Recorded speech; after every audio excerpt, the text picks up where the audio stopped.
What's up, everybody? We're back. So excited to be here with you guys. Some of you know it's been a while since I've recorded. I record in batches, and I literally had my first interview in like 6 months yesterday. Yesterday? Yeah, today's Tuesday. So yesterday I had that interview. Now I'm hopping on with Robb Green here. Super excited about this interview, by the way, Robb. So it's going to be a fun one. But you guys are going to have to give me some grace. I record in batches, and it's been a while. So Robb, I'm super stoked to have you here, man. First off, say what's up to everybody. Give us like a one sentence synopsis of like who you are and what you're about. Oh, thanks, Josh. Happy to be here. So I'm an e-commerce legend. I've been doing e-commerce for the last 12 years and focus really on Amazon, but also a few other marketplaces, Shopify, things like that. So happy to bring my experience and a few things I've learned with you and your audience. Thanks, man. I appreciate that. And guys, he's not overselling it when he says legend. I've heard of this guy. When his team reached out, I was like, hey, this will be really interesting. Because you guys all know this. I am e-com stupid. So it's going to be fun to kind of dive into this. Probably the industry that scares me the most. I'd rather start a restaurant than start a physical product business, just out of sheer like too many things out of my control. So I'm genuinely curious today.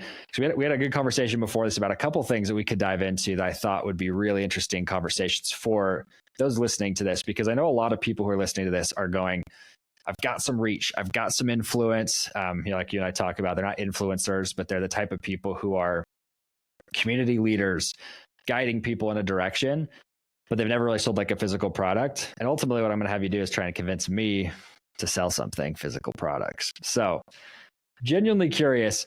We talked about like Mr. Beast as an example, right? And say, hey, Mr. Beast putting out his swag, he's crushing it. And a lot of kids these days are opting out of Nike, Under Armour, all the kind of the major clothes brands, right? Or even like if they're super rich, like the Gucci's or whatever, right? And they're opting to have a Mr. Beast closet, right? Of all of his stuff.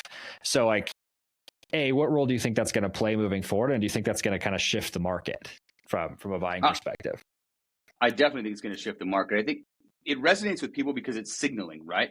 They're saying, I'm part of this group. I am a Mr. Beast fan, right? By buying that product as opposed to a traditional Nike, for example, they want to signal to other people. And that's essentially what branding is I'm a part of this group. We could talk about cars. Cars are one of my easiest ways for you to think about this. I own this car because that car resonates with me. I don't own this car because it doesn't quite, I like the car, but it doesn't really fit me. Because we all have like these perceived notions of what that brand represents. And some of them resonate with each of us differently. And cars are such a big purchase. It's easy to understand it that way. But on a smaller level, it's almost like a tribe. Who do you want to be a part of? And I noticed that I become a guy, I'm a Sonos guy. I'm an Apple guy. There's certain brands that resonate with me. And I'm just like, that's the only thing I buy when it comes to that category. So I think we're going to see much more of this. And it's going to be much more micro-sized brands to start with. We're going to have more specialization around each of those tribes or community leaders. Yeah, I agree. And, it's interesting because like we've helped 2,000 podcasters launch shows, right, over the years with my last company. And I watched over and over again that people, if they ever dropped merch or something, honestly, even if it wasn't their merch, but they're like, hey, I'm going to drop some physical product. I mean, it was eaten up because people were like, hey, I'll support you. Hey, I want to represent myself with that brand. It was so much different than like dropping, like when Nike drops a new pair of shoes, like they get that rush, but a lot of other brands don't get that, like Gator's like, oh, we have a new flavor, right? Anyway, it's just really interesting to me how that's working out. I have an example, Josh, I have an example that blew me out of the water recently. I don't know if you listen to the All In podcast at all. With Chamath and those guys. Okay, so I went to the All In Summit. I went to the All In Summit recently in LA a few months ago. And they had a swag bag. In the swag bag, they had a Montclair hat. So Montclair is a high-end luxury brand. It's just a baseball cap with a Montclair logo on it. That sells for $320. Again, it's just a nice baseball cap with a Montclair logo on it. And you're like, anywhere else, this is a $20, $30, maybe a $40 hat. But because of the brand Montclair, it's a $320 hat. Right. So interesting. I didn't realize they sold for that much. That's interesting. It's funny. It blew me out of the water. Oh, go ahead. It blew me out of the water. Unreal. I was completely surprised. But I think a lot of people approach it though, where they're like, so we deal with a lot of service-based companies like, well, brand. And I'm actually pretty highly advocating against that because it's not really necessary to make, we've made multiple 8 figures without needing that. Right. And yeah, maybe if you want to get to the hundreds of millions, that would be super important, but I've never done that. So, and most people in the services space don't want to go that far. But when you come to other industries like this, like the e-com space, that becomes super important, right? Purple Mattress, Squatty Potty, like these big brands that blew up, just because of the Hartman brothers and whatnot, who did a good job of it, but they branded it so well that it became a kind of a phenomenon in some senses. But you look at these like micro brands, these micro influencers. I've been watching the industry going, I could see most, because we all know this, right? Teenagers set the trends, right? Everybody, whatever the teenagers are doing, wearing, whatever, they set the trends. And what's interesting is we have a couple teenagers that were around pretty frequently because of family, right? And you watch them and like they're right now, the industry shifted from like, hey, having like the big ritzy brands to having the brand nobody knows about, right? Because they want the story of the shirt, right? They identify that way. And it could be a trash piece of clothing, right? There's this one big YouTuber, I won't throw him under the bus, but he like handmade these shirts and they're garbage. I think the guy took a marker and like drew them himself. It was just bad. It was really bad. And I think that was his point. But he sold millions of dollars of units of those things to these kids who are like, they just want to support him, and want to rep his stuff. It's just so interesting to me. I'm excited to see some of these big behemoths fall, who are the, sorry, Nike, but like the Nikes of the world, right? Who are like, hey, they've kind of been high on their throne for decades, but starting to see them lose market share has been really interesting. We talk about Apple Watch, like we're at the time of recording this, right? Like they just got that whole suit against them. People can't buy Apple Watches now. It's like, that's interesting. It's a $13 billion revenue cut to those guys on the annual. It's really interesting. Yeah, I think it's all about just the whole idea of what a brand is kind of ambiguous and unclear to a lot of people.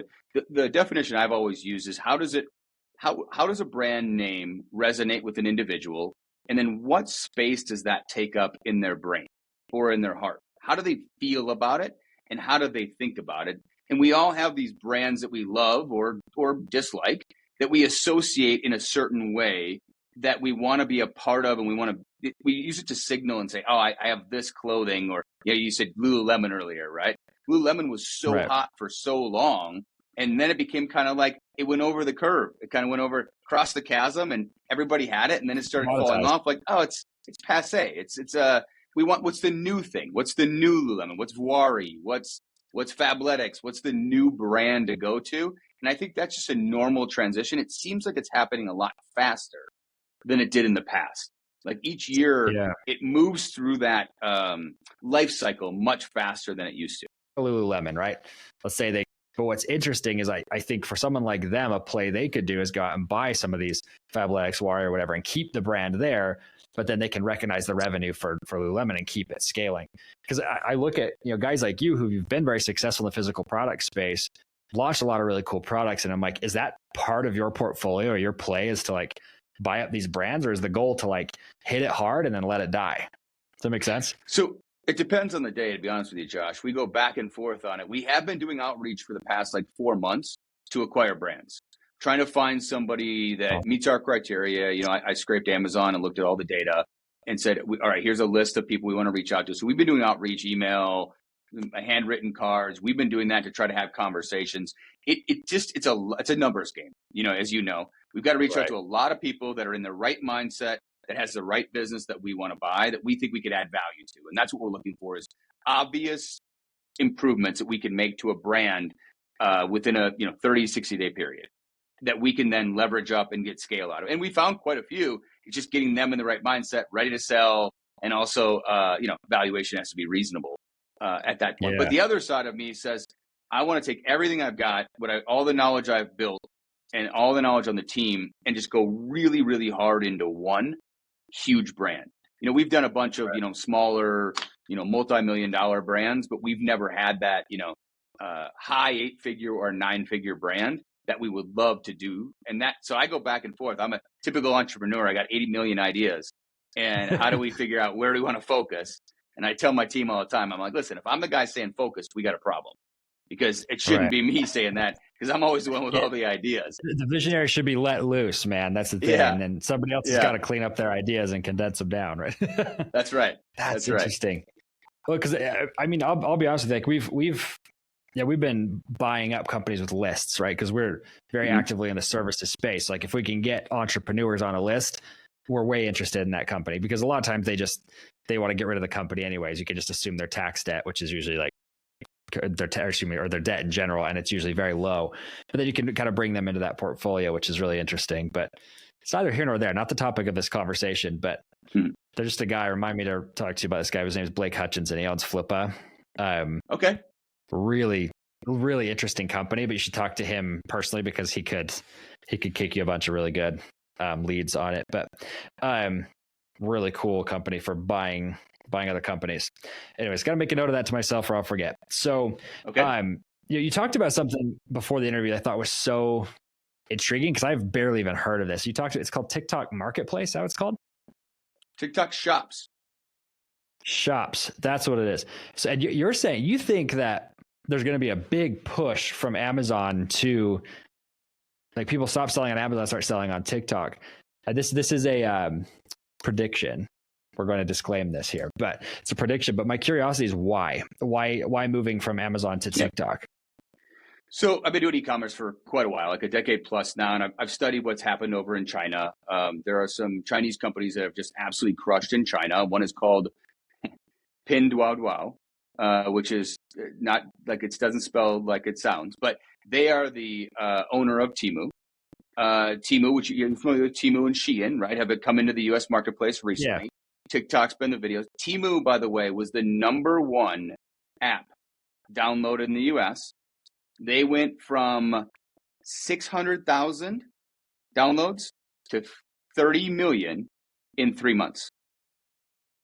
Good. That's insane, right? So you've got no Temu on the App Store, on Apple. So you've got Shein. I mean, they leverage TikTok today. Yeah. So I think of it it's kind of like phases, I guess we'll call it, like almost innings in a baseball game, right? So let's go innings. Yeah. So first was TikTok with video. Then you've got Shein coming to the marketplace selling a bunch of cheap commoditized fashion, right? Then you've got Temu coming in and selling cheap commoditized products, typically direct from China. Now you've got TikTok Shops, right? So Shops allows you, for everybody that hasn't played with it or looked at it, allows you to buy on platform by a seller. They're all third-party sellers, and generally they're brands, small to medium-sized brands. And you go on there, we fulfill it. They're going to have a fulfillment like Amazon.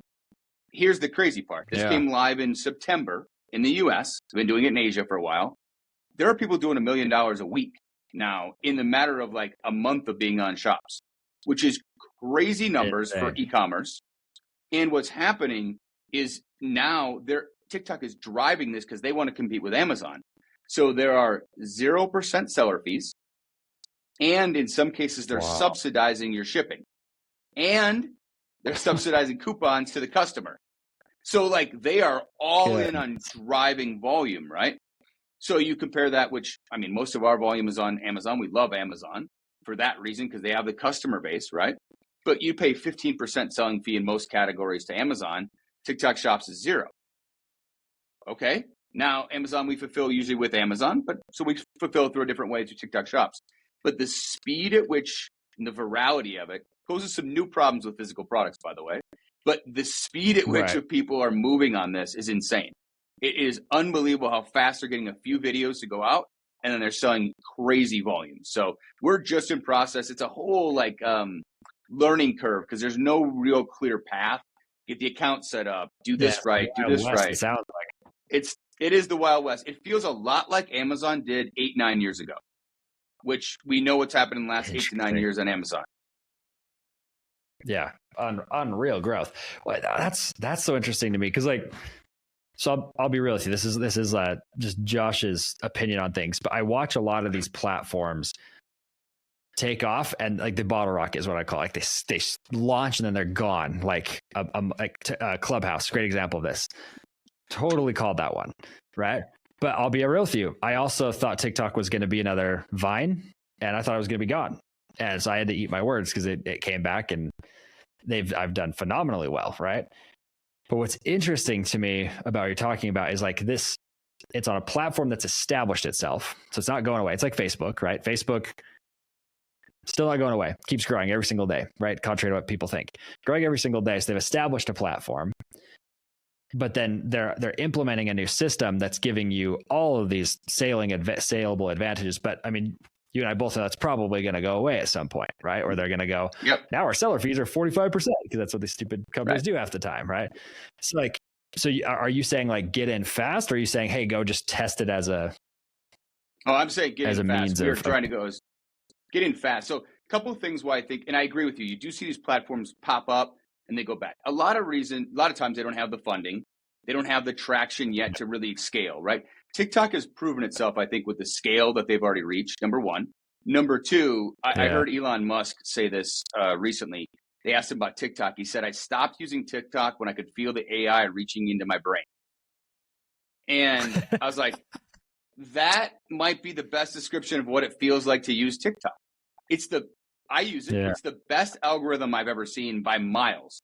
Once you start to like and follow things, it narrows what it provides to you in such a way that you're like, man, the high percentage of what I like as you swipe and what you enjoy. So the algorithm is so far superior to anything else I've seen before, that, and then the speed at which TikTok shops has gone up in just a matter of a few months has blown me away. Like, I haven't seen anything like this, like I said, since Amazon started, and the numbers are really bananas. It's shocking to me. And the ecosystem is fresh. It's new. There's plenty of people that don't know how to do it still. So it's still ripe for going in. You make a great point. Seller fees will not always be zero, but is this a great time to get on board, take advantage? I mean, the biggest mistake I made with Amazon is not really truly understanding the value of reviews 8 years ago. Because if I did, all I would have done was get 200,000 reviews. You'd create kind of a moat around your business and around your product that I didn't probably understand at that time or put enough focus into it. So what is the moat or the brand that you could build using TikTok shops as an alternative channel to launch and or accelerate that growth? Yeah. See, that's intriguing. And like, this is my opinion on this, but I would tell a lot of people, if you are going to pursue a strategy like this, make sure that you build the strategy based on the current fees of Amazon. And then you move it over into TikTok, but you're blessed by that percentage, because they're probably not going to try and like out fee Amazon, at least not initially, maybe over the next 10 years, but I doubt they'll try and like out fee these guys. Cause I mean, we're talking $1 trillion company versus a couple billion, right? Right. The other thing I would say about that is I've heard some feedback from people like, well, it's only going to be small, cheap, commoditized products, right? And this isn't just around shops, but also around, I don't know if you've heard of that, but a few other people say that about TikTok. Well, there's a guy that I follow. He's a business jet broker, and he started creating content on there over a year ago. And he said, yeah, within a couple of weeks, someone called him and said, hey, I saw you on TikTok. I want to buy a $20 million jet. And he's like, I'm going to keep doing this TikTok thing. I think this works out pretty well. I think this is where everybody, a lot of people are using it, not just for, dancing videos of kids and also commoditized products. And there's a lot more value to be had on that. I agree. And like, this is my beef when people have that attitude, is it's like any platform that has attention is worth looking at, right? Because even Clubhouse, even though, took off and disappeared, like it had attention. And if you had the bandwidth, as long as you didn't like double down and make that your only platform, I mean, a lot of people made a lot of money with Clubhouse on dumb crap. And it was, but like you're saying, like you could do anything from a $2 watch band to a $20 million jet on something like TikTok. Because I'll be real with you, like this is going to show how like naive I am to the platform. I haven't even downloaded the app on TikTok because I look at it, it's not my cup of tea. I don't use social media anyways, but like not my cup of tea. But that doesn't mean I'm going to be an idiot and not look at it as a potential advertising platform, right? Because you're like, wow, if they've got attention. I mean, Instagram proved this over and over and over again, right? People are like, well, you're not going to sell big products on Instagram. Instagram ads are still one of the best places to get high ticket sales. And I think it's just because people forget that humans are humans and they have more than one. They're not at work all day, right? If they're on LinkedIn while they're at work, but they're going to go home and they're going to be using TikTok and Instagram and these other places. So, I mean, I'm in your boat there. I think it's a great point. So what's the strategy? Like, how are you going to be implementing TikTok for your companies? I know you're in the process of trying to launch a couple new ones. These things we can't really talk about yet, but you're trying to do some really big things with this one. Are you specifically trying to move this over there or some of your existing companies over there? Yeah, existing brands. So we've already set up accounts for each LLC on TikTok shops. We've reached out to creators. I tend to dive into things like this and probably overanalyze a little bit, but I'm digging into the algorithm, digging out to what's been working. I always feel like it's a lot easier just to model what someone else has already done than to reinvent the wheel. So I've been looking at what's been working in China, what's been working in shops in other countries, and trying to reverse engineer what's working for them. And then we want to model that same strategy. So I've got a small mastermind, a bunch of friends. We get together every 4 months. That's been a push. The next meeting in January is going to be a lot about TikTok shops because we can all learn together at a much faster rate than just one of us or my team looking into it. So we're all iterating and trying really, really fast is to move quickly and then learn, because like everything, it's going to get saturated at some point. I'd much rather be earlier. We're only in the 4th inning, I think, of this game than much later and coming at the end of the game. Like Amazon today, to launch from scratch without being an expert on Amazon is incredibly difficult. Like incredibly difficult. I wouldn't say to someone that's like, oh, I'm brand new to e-commerce, I'm going to launch my product. I mean, it's really, really hard to get everything right because you have to be great at many, many, many things. Like you'd said earlier, like there's a lot of things that can go wrong, right? So how do you get great at a lot of things all at the same time it's really difficult to do, where when a platform is new, you've got a little bit more grace because the competition isn't quite as good. Right. But yeah, it's interesting. I'm actually excited to see your journey and what you do with it, because I'm genuinely curious about these things, because it's, if you're an entrepreneur who's like, hey, I'm trying to build off of me because a lot of people who follow us and listen to the show, right? They're podcasters, YouTubers, whatever. And so they're the creator who's trying to build that community.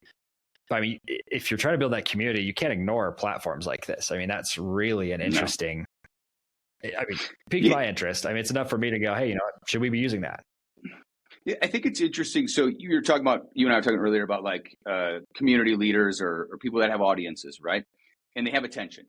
I think there's a gap, right? So you've got someone over here who has attention and they have a community, but then we want to take the bits and bytes of this world and turn it into atoms, which are the physical products that we're shipping in a box or in a container, right? So there is a gap there, and you need somebody to help you bridge that gap. And I think there is, it's hard to find the right person, but a true partner who's been there and done that is the way to go, because it's really difficult from sourcing to manufacturing to marketing to following all the rules. Like, I did this the hard way. You and I talked earlier about buying a business. I did this the hard way and went 0 to 1, which is the really hard way. It's a lot easier to buy from somebody who already knows what they're doing, right? And so I think if anybody is going to pursue that, if they are a community leader, find somebody to partner with that already has that built-in expertise. Don't spend the next year to 2 years learning how to do that. You're just going to cost yourself tons of money. Right. Well, and my curiosity for you, right? Because at least from what I know about you, you're kind of where you thrive is the 0 to 1 category, right? Like you love starting the new business. So you're not going out and trying to buy all the time. Like you can do some of both, but you find like your skill set lies in the 0 to 1. Yeah. It's interesting you say that. I don't know. I think that's what I've been doing. I don't know if that's my skill set. I'm actually a better editor than I am writer. I think I'm actually better giving advice and seeing the obvious opportunities. I think I took the wrong path. Yeah. The suboptimal path, we'll call it, not the wrong path. It's worked out fine. But it's just, I did the hard way to do it. There's an easy path and a hard path, and I think I took the hard path. But that's just sharpened my sword. I'm just a lot easy. I'm a lot better for that now, so that I can kind of speak to the whole journey, I think. And so now we want to go to the easier path where we can leverage some other audience. We can leverage something that already exists and then exponentially grow that. That's the plan. Right. Well, I think that's what's interesting, though. Whoa, I just threw my pen. I think what's interesting is like you've got. Thank you for being self-aware. By the way, I think that's a really cool trait. 'Cause a lot of people are like, "Oh yeah, I'm a 0 to 1 specialist." I'm not either. I suck at that first $1 million. Like I know how to do it, but it's like really hard for me to do it. And like when I finally realized that and started going, okay, can I take them from where they're at 1 and get them to 5? That was a big shift for me, realizing, oh, that's where my skill set lies. And like the fact that you're kind of like shifting that direction is cool. And I had a mentor once, he told me, he's like, the path of most resistance is the path of most learning, right? And you look at the way and a lot of people are like, oh, we're always going for that path of least resistance. I'm like, in business, like you said, you now could coach somebody from, registering an LLC all the way to scaling a very successful multi-million-dollar company, right? And most people don't have that experience. Even if it was painful for you, you now have that what most people don't have. So, but what's interesting to me is like knowing that, you just launched this podcast, what did you call it again? I'm the One? Is that what it is? Yep. Yeah. It sounds a little, we're still talking about the switching the name possibly, but the idea is that every family tree has the one person that changes the dynamic and the vector of the family tree, right? So in my family, nobody had gone to college, nobody had any financial success, and I'm the one that's changed my entire family tree in my family tree and the direction of where we're going. So my kids have lived a very, very different life, and hopefully their kids will than I grew up with and my parents had grown up with. So that was the concept, is more around personal accountability and just taking responsibility to being the one in your family to change the direction of the family tree. Wealth and relationships. So it's correct. I mean, I look at that and I go, hey, that's for my dad. He actually changed the trajectory of me. And because most of my brothers have become very successful, most of my siblings have become successful simply because he helped us. He changed a few things that he lost from his father, right? And like helped us from a relationship standpoint. And truthfully, like I feel like in a wealth standpoint as well. But then all of us have been able to go on and become the change in the wealth area of life, right? Because my dad's a very fit guy, right? I got super fat for a while. I've had to work that off. I'm still working it off. And but I wouldn't even be interested in that if it weren't for my dad, right? So it's really an interesting. I love the mission of what you're doing, is what I'm saying. Thank you. We're excited about it. My kids are unemployable.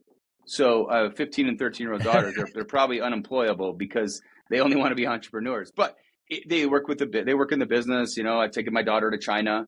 They've seen it. They've kind of grown up with it. It's the only way they know.